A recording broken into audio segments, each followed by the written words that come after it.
पाकिस्तान के नेता और अधिकारी अपनी आवाम को झूठ बोल रहे हैं, बहलाने फुसलाने की कोशिश कर रहे हैं और ये बताने की कोशिश कर रहे हैं कि पाकिस्तान ने भारत को धूल चटा दी है, पाकिस्तान ने भारत की कमर तोड़ दी है, पाकिस्तान ने भारत का ऐसा कर दिया है, वैसा कर दिया है। इस तरीके का झूठ परोस कर वो अपनी आवाम को तसल्ली भरी सांसें भले दे सकते हैं, लेकिन जैसे जैसे वो झूठ फैला रहे हैं वैसे वैसे ही उनके झूठ का पर्दाफाश हो रहा है और उनकी किरकिरी हो रही है।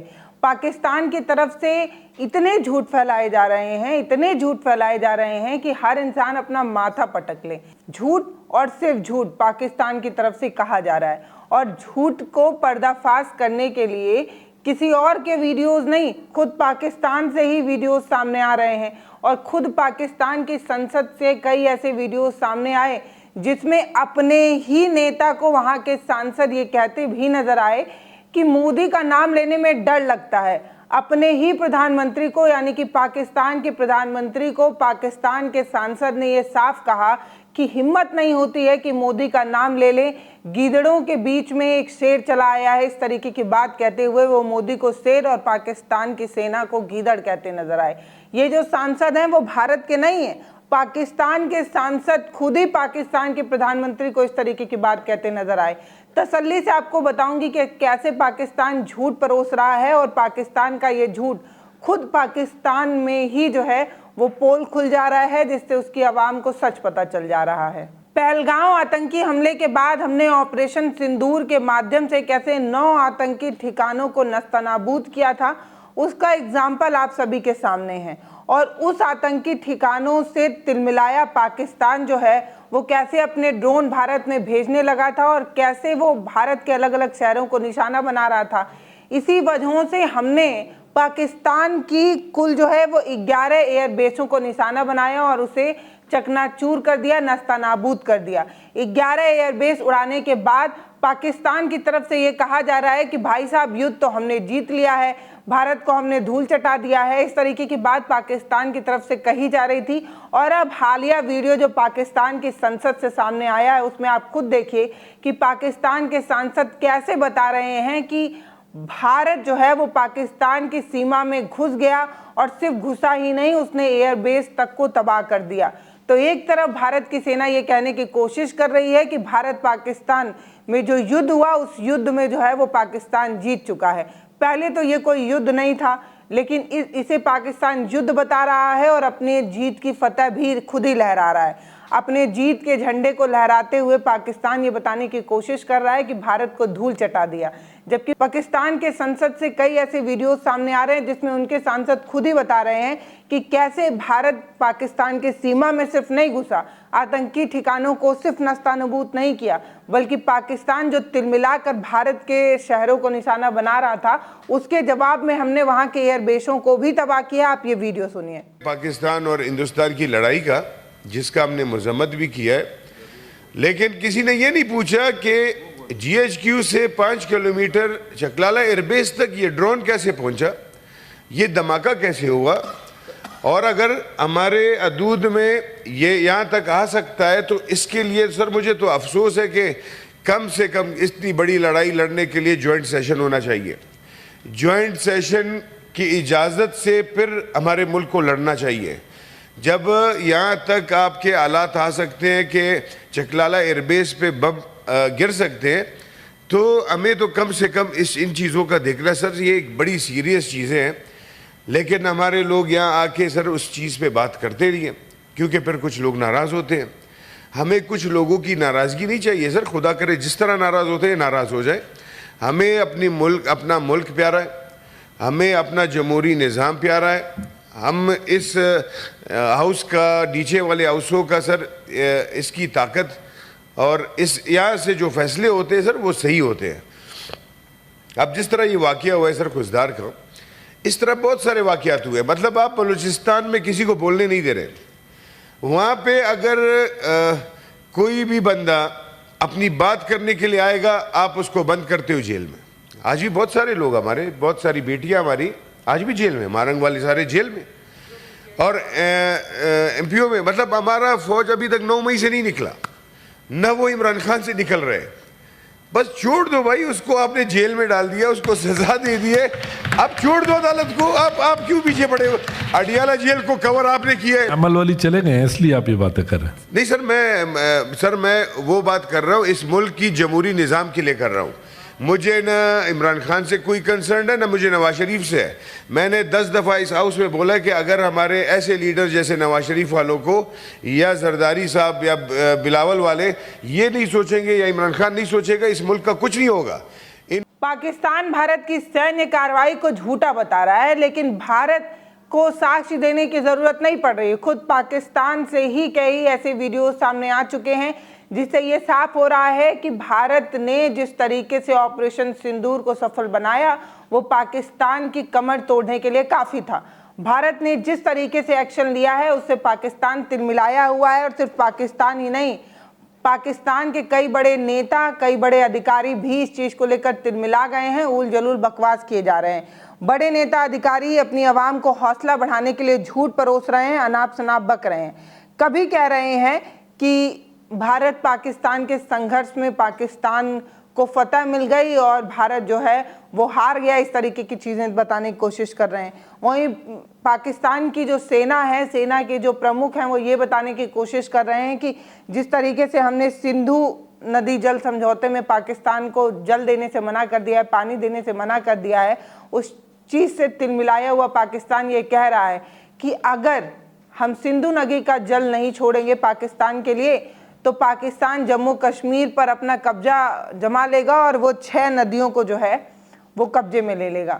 ये पाकिस्तान के लिए दूर की बात है कि वो जम्मू कश्मीर को अपने कब्जे में लेगा, लेकिन ये फ्यूचर देखकर पाकिस्तान के अधिकारी ये कहने की कोशिश कर रहे हैं अगर आपने पानी नहीं छोड़ा तो हम जो है वो 6 नदियों पर कब्जा कर लेंगे। इतना ही नहीं, हौसला बढ़ाने के लिए, पाकिस्तान के नागरिकों का हौसला बढ़ाने के लिए, अपनी कमजोरी और बेबसी को छुपाने के लिए पाकिस्तान कुछ भी कहे जा रहा है। कभी वो कह रहा है कि हम न्यूक्लियर वॉर कर देंगे, न्यूक्लियर बम छोड़ देंगे भारत पर, ये कर देंगे, वो कर देंगे। इस तरीके से तिलमिलाया पाकिस्तान कभी किसी से भीख मांगता है और भीख से युद्ध लड़ने की बात भी करता है और अपनी आवाम को झूठ बोलकर हौसला बनाने की कोशिश करता है। तो दुअर्थी काम जो है वो पाकिस्तान कर रहा है। एक तरफ अगल बगल के देशों से भीख मांग रहा है कि हमें युद्ध करने के लिए पैसा चाहिए, और इसके उलट अपनी आवाम को ये बताने की कोशिश कर रहा है कि हमने मुंह तोड़ जवाब जो है वो भारत को दिया है, भारत को नुकसान पहुंचाया है, भारत की कमर तोड़ दी है। और सच्चाई क्या है? सच्चाई ये है कि पाकिस्तान की खुद ही कमर टूट चुकी है। पाकिस्तान में रह रहे नागरिक खुद ही ये बता रहे हैं कि किस तरीके से पाकिस्तान आतंकियों को शरण देता है, किस तरीके से पाकिस्तान आतंकियों को अड्डा बना हुआ है, और पहले वो उकसाता है और जब उकसाने के बाद उस पर कार्रवाई होने लगती है तो गिड़गिड़ा कर भीख मांगने लगता है।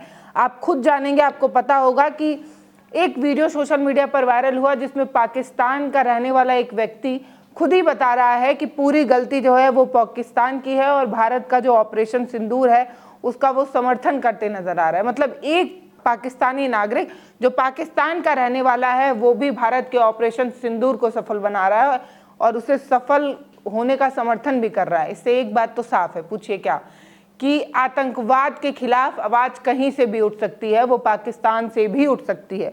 उस व्यक्ति का नाम जो है वो अभय है, यानी कि पाकिस्तान में रहने वाला हिंदू ये बताने की कोशिश कर रहा है कि भारत ने ऑपरेशन सिंदूर जो किया है वो बिल्कुल सही किया है और ऑपरेशन सिंदूर के माध्यम से हमने कैसे आतंकी ठिकानों को निशाना बनाया उसकी तारीफ कर रहा है। मैं पाकिस्तानी हूँ, मैं साफ कहता हूँ कि भारत ने जो जवाब दिया है वो जवाब देने का उसे पूरा हक है। पहले हमला करते हो और जवाब देने पर शांति और मानवाधिकार की बात करते हो।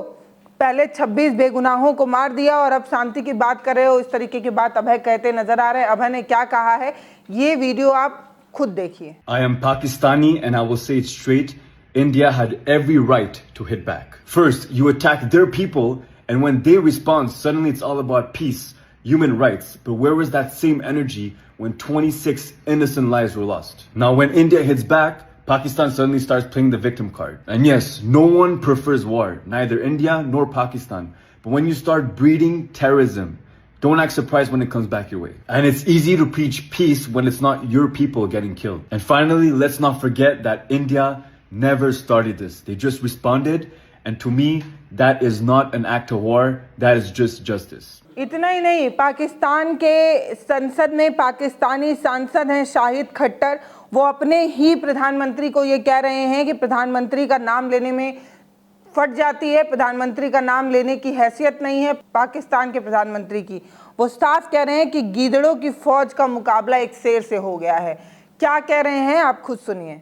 इनका पता नहीं कौन सा कायद, वो इंडिया के इन मामलात के ऊपर एक स्टेटमेंट नहीं आई।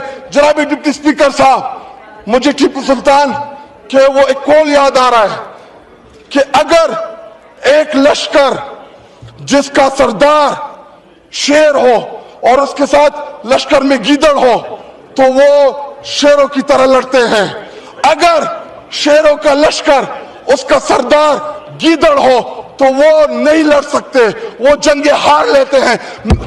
इस वक्त बॉर्डर पे खड़ा वो फौजी जो हमसे तवक्को रखता है कि हमारा लीडर, जो कौमी लीडर होता है या जो वजीर आजम होता है, वो आईना होता है, वो फेस होता है, उसकी तवक्को है कि हमारी सियासी क़यादत वो दलेरी के साथ मुकाबला करेगी। जी, वाइंड अप करें, जुमे का टाइम है। आखिरी 2 मिनट दे जी। लेकिन जब आपका वजीर आजम, जब आपका लीडर बुज़दिल हो, वो मोदी का नाम ना ले सके, उसको आप क्या पैगाम दे रहे बॉर्डर पे लड़ने वाले उस जवान को? इन सारे वीडियो से एक बात साफ है कि पाकिस्तान झूठ बोलकर एक झूठा दिलासा जरूर अपनी जनता को देने की कोशिश कर रहा है, अपनी आवाम को तसल्ली भरी सांसें दे रहा है, लेकिन उसका झूठ बार बार सामने आ जा रहा है। कभी वो भारत को धूल चटाने की बात कहता है तो उसी के संसद में उसी के सांसद ये बात साफ कर देते हैं कि पाकिस्तान में भारत की सेना घुसी थी और घुसकर एयरबेस तक को निशाना बनाई थी। इसके अलावा जब वो ये कहने की कोशिश करता है कि हमने जो है वो बहुत नुकसान पहुंचाया है तो उसी के सांसद ये कहने की कोशिश करते हैं कि ढंग से प्रधानमंत्री का नाम लेने की हिम्मत तो हो नहीं पा रही, प्रधानमंत्री का नाम लेने की हैसियत नहीं हो पा रही, इस तरीके की बात कही जाती है। तो पाकिस्तान की हालत कैसी है वो आप सभी जानते हैं। भीख मांगकर युद्ध लड़ने की नौबत है और तब भी जो है वो बड़बोलापन जो है वो पाकिस्तान का कम नहीं हो रहा। पाकिस्तान इस तरीके की गीदड़ भक्ति करता है, पहले वो आतंकियों को शरण देता है, फिर आतंकी हमले कराता है और उस आतंकी हमले के जवाब में जब उसे जवाब देने हम उतर जाते हैं, ऑपरेशन सिंदूर जैसा ऑपरेशन कर देते हैं, तो गिड़गिड़ा कर मानव अधिकार की बात करने लगता है, शांति की अपील करने लगता है, सीज फायर की बात करने लगता है। अगर हिम्मत नहीं है तो युद्ध के लिए न्योता मत दिया करो, अगर हिम्मत नहीं है तो युद्ध जैसी चीज़ों को बढ़ावा मत दिया करो, क्योंकि युद्ध से ना सिर्फ तुम्हारा मुल्क बर्बाद होगा बल्कि तुम्हारी आवाम को भी नुकसान होगा और तुम्हारी कमर टूट जाएगी। कई साल लग जाएंगे फिर उसे उभर कर या फिर वर्तमान स्थिति में आने में। तो एक बात समझने की ज़रूरत है कि इस तरीके की चीज़ें नहीं करनी चाहिए। हिम्मत तो है नहीं, कोई सेंस तो है नहीं। पाक के जो रक्षा मंत्री हैं ख्वाजा आसीन, वो ये कह रहे हैं कि जब भारत ने हमला करना शुरू किया तो वो भी जवाबी कार्रवाई कर सकते थे, वो भी जो है वो जवाब दे सकते थे, लेकिन उन्होंने जवाब इसलिए नहीं दिया क्योंकि अगर वो जवाब दे देते, अगर वो उनके हमारी ड्रोनों पर हमला कर देते, भारत की ड्रोनों पर हमला कर देते तो उनका लोकेशन उन्हें पता चल जाता, लोकेशन डिटेक्ट ना हो पाए, इसलिए उन्होंने हमला होने दिया, इसलिए उन्होंने किसी तरीके से इंटरफेयर नहीं किया। मतलब क्या ये इस तरीके का बयान देने के बाद ना सिर्फ संसद में उनका मजाक बना बल्कि लोग हंस रहे थे, लोटपोट हो रहे थे उनके इस बयान पर कि दूसरा देश जो है आकर पाकिस्तान पर हमला कर रहा है, पाकिस्तान के एयरबेस को निशाना बना रहा है, तबाह कर रहा है, लेकिन आप इसलिए जवाब नहीं दे पा रहे हैं क्योंकि आपका लोकेशन डिटेक्ट हो जाएगा। वो बिल्कुल वैसी ही बात है कि नाच ना आए आंगन टेढ़ा। बाकी पाकिस्तान अपने नागरिकों को झूठी दिलासा देने के लिए कुछ भी बोलता रहे, विश्व स्तर पर पाकिस्तान का चेहरा साफ हो चुका है, पाकिस्तान की हर सच्चाई सामने आ चुकी है और पाकिस्तान जिस तरीके से झूठ परोसकर अपने नागरिकों को तसल्ली दे रहा है उसकी सच्चाई खुद वहां की आवाम को पता चल जा रही है, वहां के सांसदों के द्वारा, कई वीडियो सोशल मीडिया पर वायरल हो रहे हैं उसके द्वारा। बाकी हम जैसे क्रिएटर्स भी हैं जो इस तरीके के वीडियोस बनाकर सच्चाई सामने ला देते हैं। मैं एक बार फिर से कहना चाहती हूं कि मैं भारत की नागरिक हूं, मैं भारत में रहती हूँ, मुझे भारत की सेना पर पूरा यकीन है और भारत की सेना के शौर्य की गाथाएं हम गा गा कर थक जाएंगे, लेकिन तब भी वो गाथाएं कम नहीं होगी जिस तरीके से हमारी सेना हमारा सिर बार बार ऊंचा करती है, बार बार हर ऑपरेशन में फतह हासिल करती है। इसलिए हम भारत के उन वीर जवानों को नमन करते हैं, उन वीर जवानों की शहादत पर श्रद्धांजलि देते हैं और इस बात की उम्मीद करते हैं कि भारत का हर जवान जो है वो बॉर्डर पर स्वस्थ रहे, उसका ध्यान जो है वो हमारी सरकारें रखें। बाकी आपकी क्या राय है वो आप हमें कमेंट सेक्शन में लिखकर ज़रूर बताइएगा। अपनी राय कमेंट सेक्शन में लिखते रहिए, हम हर कमेंट को पढ़ने की कोशिश करते हैं। इसके अलावा वीडियोज़ को शेयर करिए, चैनल को सब्सक्राइब ज़रूर करिए। बहुत धन्यवाद।